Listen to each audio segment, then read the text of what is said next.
சண்முகம் பரணி சீரியலில் இப்போ ஒரு அட்டகாசமான எபிசோட் வந்திருக்கு. ஸ்கிப் பண்ணாமல் ஃபுல்லோடையும் கேளுங்க. அதுக்கு முன்னாடி இந்த வீடியோ பிடிச்சிருந்துச்சுன்னா லைக் பண்ணி பாருங்கள். ரொம்ப பிடிச்சிருந்துச்சுன்னா நம்ம சேனலுக்கு வந்து சப்ஸ்கிரைப் பண்ணி கண்டினியூஸாக ஆதரவு வந்துட்டாங்க.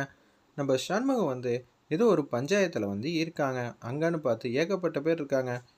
ஏம்மா அவன் தான் பிரச்சனை பண்ண மாட்டேன்னு சொல்கிறான்லம்மா, சேர்ந்து வாழ வேண்டியதானே அப்படின்னு சொல்லி சண்முகம் வந்து சொல்கிறாங்க. ஐயா அவரை பற்றி உங்களுக்கு தெரியாது, சாயங்காலம் ஆனால் பிரச்சனை தான் பண்ணிக்கிட்டு இருக்காரு அடிக்கடி அப்படின்னு சொல்லிடுறாங்க. ஏன் என்ன ஆச்சு?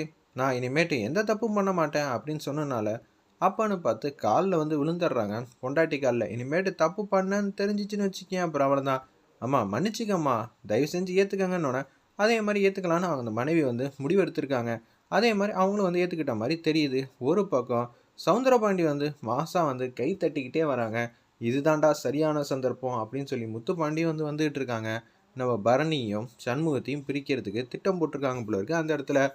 நீங்களே கேளுங்கய்யா, இவன் ஊரில் இருக்கிற எல்லாரையும் வந்து சின்ன சண்டைனா கூட சேர்த்து வைக்கிறதுல தான் குறியாக இருக்கான். ஆனால் ஏன் பொண்ணு அங்கே நிம்மதியாக இருக்கலான்னு பார்த்தா நிம்மதியாகவே இருக்கிறது இல்லை. ஏதோ பிரச்சனை வந்துக்கிட்டு இருக்கு அப்படின்னு சொல்லிட்டு இருக்காங்க அந்த இடத்துல. நம்ம சவுந்தரபாண்டி பிரச்சனை இருக்குன்னா எந்த குடும்பத்தில் தான் பிரச்சனை இல்லாமல் இருக்குது, என்ன பிரச்சனைன்னு தெளிவாக தானே சொன்னோம்.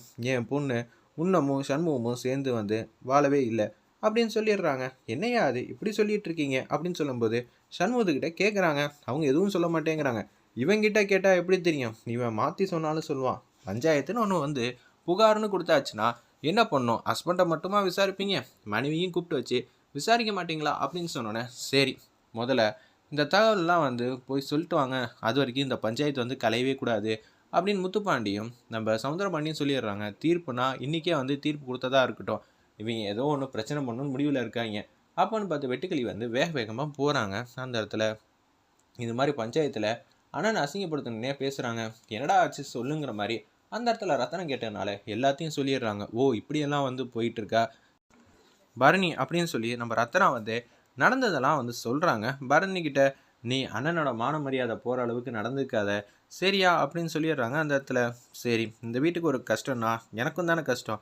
சவுந்தரபாண்டியும் முத்துப்பாண்டியும் சும்மாவே இருக்க மாட்டாங்களா, ஏதாவது ஒரு பிரச்சனை மேலே பிரச்சனை கிளப்பிட்டு இருக்காங்க அப்படின்னு சொல்லும்போது, அப்பா நம்ம மட்டும் தைரியமாக வந்து சொல்கிறோம். இது மாதிரி பரணி வந்து உண்மை சொல்லுவான்னு ஒரு வேளை அவன் மாற்றி சொல்லிட்டா என்ன பண்ணுறது, டேய் அங்கே ஒரு ட்விஸ்ட் வச்சுருக்கேன்டா பொறுத்திருந்து பாடுறா அப்படின்னு சொல்லிடுறாங்க அந்த இடத்துல.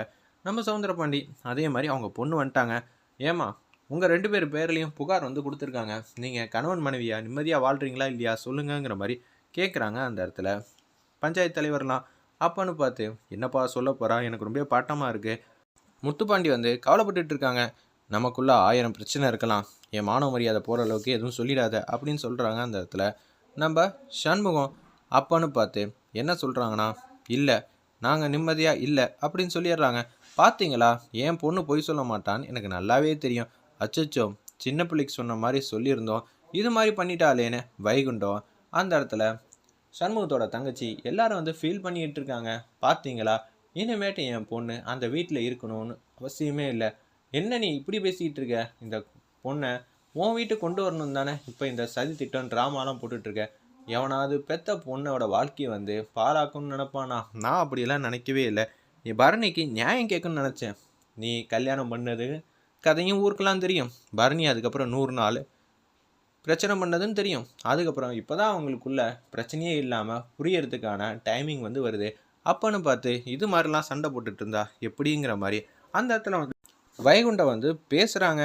நீங்களாம் பேசி என்ன பிரயோஜனம், சண்முகம் தானே பேசணும் அப்படின்னு சொல்லும்போது சண்முகம் எதுவும் சொல்லாமல் திருப்பியும் கோவம் வந்துடுது போல இருக்குது சண்முகத்துக்கு அந்த இடத்துல. நம்ம இவ்வளோ தூரம் சொல்லியும் அவள் சொல்லாமல் விட்டுட்டாளே அப்படின்னு சொல்லும்போது, இப்போ பரணியும் சண்முகமும் பிரிவாங்களா இல்லை நாங்கள் 1000 பிரச்சனைன்னு இருப்போம், அதுக்குன்னு எங்கள் 2 பேர் பிரிக்கிறதுக்கெலாம் யாருக்கும் உரிமையெல்லாம் கிடையாதுன்னு பரணி வந்து சப்போர்ட்டிவாக பேசுவாங்களான்னு வெயிட் பண்ணி பார்ப்போம்.